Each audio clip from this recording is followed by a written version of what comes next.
Welcome to Quick Tech News, where we keep you updated in the world of tech without wasting your time. Google Maps is getting quite a big upgrade. They're redesigning the visuals to add a lot more detail and to make it easier to tell the difference between various kinds of terrain. For example, there will be clear color differences to showcase what are forests, deserts, beaches, or ice caps. Google says they've used satellite imagery as the basis for the upgrade in combination with a new color mapping algorithm applied to it.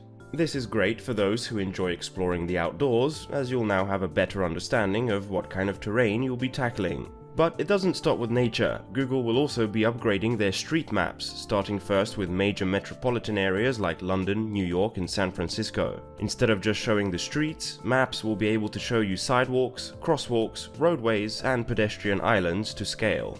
Bicycle lanes were not mentioned, but hopefully they will also be added further down the line. They'll be rolling out the updates to natural features starting this week, and the updates to street designs will come in a few months, with plans to add more cities over time.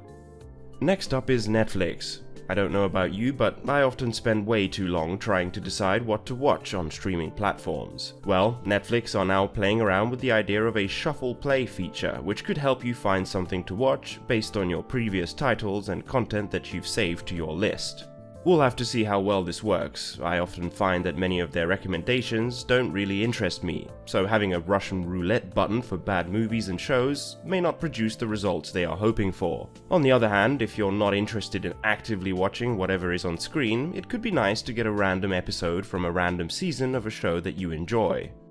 Alright, so let's take a look at a few tech deals to wrap up today's episode. If you're on the market for a PlayStation 4, you can currently get one for $300 at Best Buy. If you'd prefer an Xbox instead, the One S Digital Edition can be yours for $249 from Microsoft.